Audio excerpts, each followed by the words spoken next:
بھی انشاءاللہ صحیح ہوگا. تو یہ معراج بھی اسی 20% میں آتا ہے.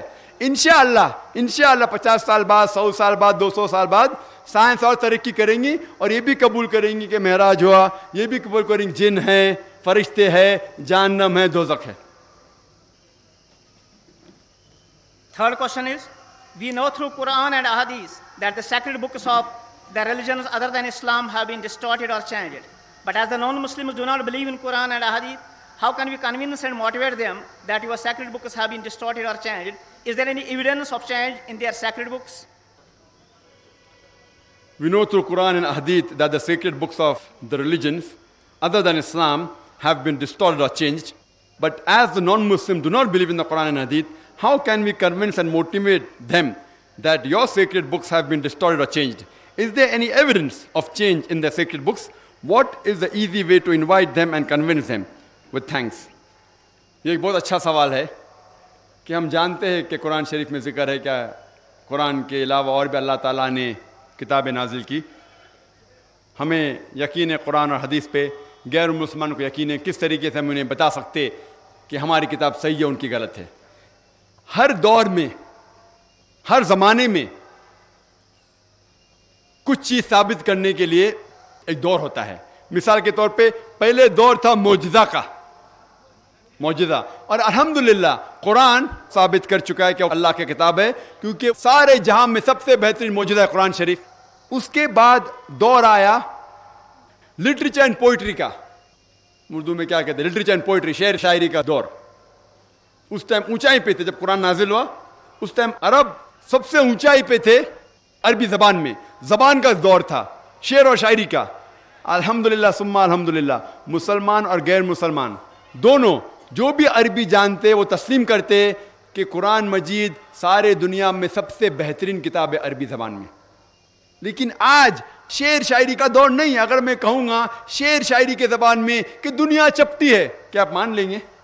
نہیں مانیں گے، کیونکہ آج شعر شاعری کا دور نہیں. آج دور ہے سائنس اور ٹیکنالوجی کا. تو اگر ہم یہ سائنس اور ٹیکنالوجی کمپیئر کریں گے قرآن اور باقی مذہب کی کتابوں سے تو پتہ چلے گا کون سی کتاب حق ہے اور کون سی باطل ہے. اللہ تعالیٰ فرماتے سورہ رعد میں سورہ نمبر 13 آیت نمبر 38 میں، اجلن کتاب میں ہر دور میں اللہ تعالیٰ نے ایک کتاب نازل کی. ہر دور میں ایک کتاب نازل کی.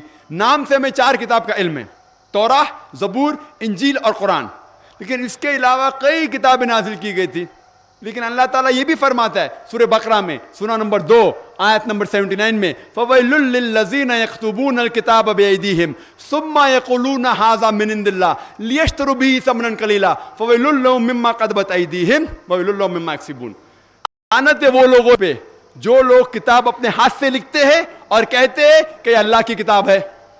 لعنت ہے وہ لوگ پہ جو لکھتے ہیں، لعنت ہے ان پہ جو کماتے ہیں، اور ان سب پہ لعنت ہے. یعنی اللہ تعالیٰ فرماتے ہیں کہ لوگ اپنے ہاتھ سے کتاب لکھتے ہیں اور کہتے ہیں کہ یہ اللہ کی کتاب ہے. اللہ تعالیٰ یہ بھی فرماتے سورہ بقرہ میں سورہ نمبر 2 آیت نمبر 111 میں، قُلْ هَاتُوا بُرْهَانَكُمْ إِن كُنتُمْ صَادِقِينَ. آپ اپنا ثبوت پیش کرو اگر آپ سچے ہیں. کوئی بھی کہتا ہے کہ اللہ کی کتاب ہے تو آپ ان سے کہیے قُلْ هَاتُوا بُرْهَانَكُمْ، آپ اپنا ثبوت پیش کرو اگر آپ سچے ہیں. تو آپ اگر کمپیئر کریں گے قرآن مجید اور سائنس کو، آج سائنس کا دور ہے، تو الحمدللہ ثم الحمدللہ قرآن مجید میں ایک بھی آیت ایسی نہیں ملیں گی آپ کو جو اسٹیبلش سائنس کو ٹکراتی ہے. میں سائنس سے قرآن مجید کو ثابت نہیں کرنا چاہتا ہوں. قرآن مجید سائنس سے اور اوپر ہے. قرآن مجید سائنس کی کتاب نے SCIENC، بٹ سائنس کی کتاب ہے SIGNS، آیتوں کی کتاب ہے. اور قرآن مجید میں 6000 آیت ہے، سائنس ہے، ورسز ہے. ان میں سے 1000 سے زیادہ سائنس کے بارے میں ذکر کرتی ہیں. لیکن اگر ہم قرآن مجید سائنس کو جو لوگوں کی یارڈسٹک ہے، ان کا یارڈسٹک ہے، ان کی تولنے کی چیز ہے، اگر ہم قرآن مجید ہماری یارڈسٹک، ہمارا معیار سے دیکھیں گے تو ثم الحمدللہ ایک بھی آیت سائنس سے نہیں ٹکراتی، اسٹیبلش سائنس سے. لیکن یہ اگر آپ بائبلس ملائیں گے، ہمیں پتہ ہے کہ انجیل اللہ کا کلام تھا، لیکن یہ بائبل ابھی ملاوٹ ہو چکی ہے. اللہ کا کلام بھی اس میں موجود ہے، اس میں عیسیٰ علیہ السلام جو کہتے ہیں وہ بھی موجود ہے, جو تاریخ لکھنے والے لوگ لکھتے ہیں وہ بھی موجود ہے, اس کے اندر غلطیاں بھی موجود ہے, اس کے اندر بےہودہ چیزیں بھی موجود ہے. ہم کہتے یہ پوری اللہ کا کلام نہیں ہو سکتا, کیونکہ اگر آپ پڑھیں گے بائبل میں یہی لکھا ہے, گاسپل آف میتھیو میں چیپٹر نمبر 4 ورس نمبر 8 میں, اور gospel of Luke chapter number 4 کہ دنیا چپٹی ہے. ہم جانتے ہیں دنیا چپٹی نہیں ہے. بائبل میں یہ بھی لکھا ہوا ہے کہ چاند کی روشنی خود کی ہے, یہ ہم جانتے ہیں بالکل غلط ہے. Genesis chapter number 1 verse number 16 and 17, اس میں یہ بھی لکھا ہوا ہے کہ اللہ تعالیٰ نے تارے بنائے سارے فلک میں تاکہ وہ دھرتی کو روشنی دے سکے. ہم یہ جانتے ہیں کہ آج فلک کے اندر کروڑوں گیلیکسیز ہے, ہر گیلیکسی میں کروڑوں ستارے ہیں. ہم صرف ہمارے گیلیکسی کے علاوہ 2 گیلیکسی کے تارے کو دیکھ سکتے ہیں, یعنی 3 گیلیکسی سے زیادہ تارے کی روشنیاں پہنچتی نہیں. تو یہ کہنا کہ اللہ تعالیٰ نے سارے فلک میں تارے بنائے تاکہ وہ دھرتی پہ روشنی دے سکے, بالکل ان سائنٹیفک ہے, سائنس کے خلاف ہے. بائبل میں لکھا ہوا ہے, بائبل میں جینیسس میں چیپٹر نمبر 3 میں کہ سانپ ریتی کھاتا ہے. ہم جانتے ہیں سانپ ریتی نہیں کھاتا ہے. ایسے کئی چیزیں لکھی گئی بائبل میں. آپ میری ویڈیو کیسٹ دیکھ سکتے ہیں جو میرا مناظرہ ہوا تھا ایک امریکن کے ساتھ, ڈاکٹر ولیم کیمبل, اور اس کا موضوع تھا Quran and the Bible in the light of science. Quran اور بائبل سائنس کی روشنی میں. اور اس کے اندر کم از کم 38, وقت بہت کم تھا, 38 سائنٹیفک غلطیاں میں نے بائبل میں نکالی, اور ڈاکٹر ولیم کیمبل ایک بھی غلطی کا جواب نہیں دے سکے. اسی طریقے سے آپ وید لیں گے, وید میں بھی غلطیاں ہیں. آپ یجروید پڑھیں گے, ہندو کی کتاب, اس میں لکھا ہے دنیا چپٹی ہے. یجروید میں یہ لکھا ہے کہ سورج ہمارے دھرتی کے گول چکر لگاتا ہے. یہ پرانے لوگ سوچتے تھے کہ سورج دھرتی کے گول جاتا ہے. تو اس طریقے سے اگر ہم سائنس کا مطالعہ کریں گے باقی کتابوں سے, صرف ایک ہی کتاب جو سفل ہوں گی اور سائنس کے اونچے ہے, قرآن مجید سائنس سے کافی اونچی ہے.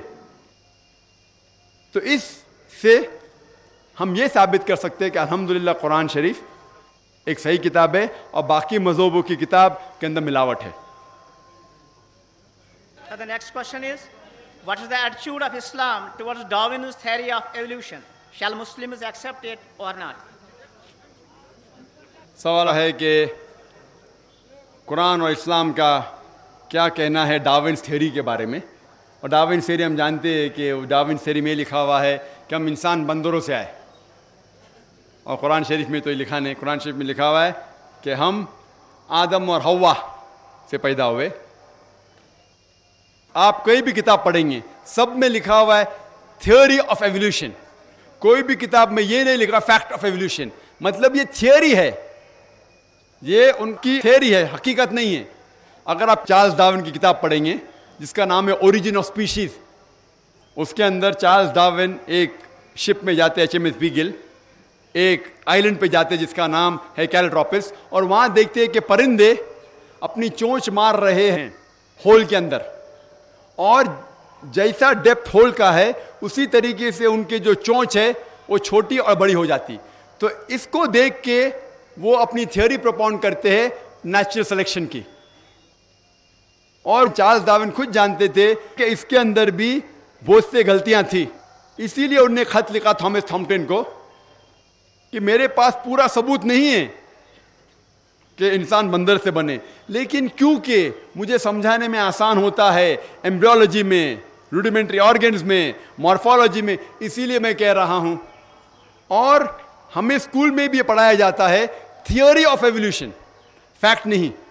اور ہم لوگ اسکول میں جوک کرتے تھے, اگر کسی کو بھی آپ کو انسلٹ کرنے کا ہے تو ہم کہتے تھے اگر تم ڈارون کے ٹائم پہ ہوتے تھے تو ڈارون کی تھیوری ثابت ہو جاتی تھی, مطلب تم بندر جیسا دکھتے ہو. آج جو بھی کہہ رہا ہے کہ ہم بندر سے بنائے گئے یہ بالکل غلط ثابت ہو چکا ہے. آج آپ دیکھ رہے ہیں اگر ہم بندر سے بنے, اس کی تھیوری ہے کہ اینیملز سلولی ایوالو ہوتے, بدلتے جاتے, اور بندر سے بدلتے بدلتے انسان ہو گئے. آج کہیں بھی دنیا پہ آپ دیکھتے کوئی بھی شخص جو بندر آدمی کے بیچ میں دیکھتے, کدھر بھی, امریکہ میں جاؤ, انگلینڈ میں جاؤ, کدھر بھی جاؤ, ساری دنیا میں کوئی بھی آدمی بیچ میں نظر ہے آپ کو, بندر اور آدمی کے بیچ میں نظر ہے؟ اس سے ثابت ہے ڈارون تھیوری تو بالکل غلط ثابت ہو چکی ہے. اور کئی سائنٹسٹ لوگ نے, البرٹ گیوگری, فرینک سیلزبری, بہت سے سائنٹسٹ لوگ نے اس ٹائم ہی کہہ دیا تھا کہ ڈارون تھیوری غلط ہے. اور ایون بائی مالیکولر بایولوجی ہینسس کریگ کہتے ہیں کہ ہمارے دماغ کو بہت اب غلط سوچتے ہیں جو لوگ کہتے ہیں کہ ہم بندر سے بنے. تو اسی لیے یہ تھیوری ہے آج غلط ثابت ہو چکی.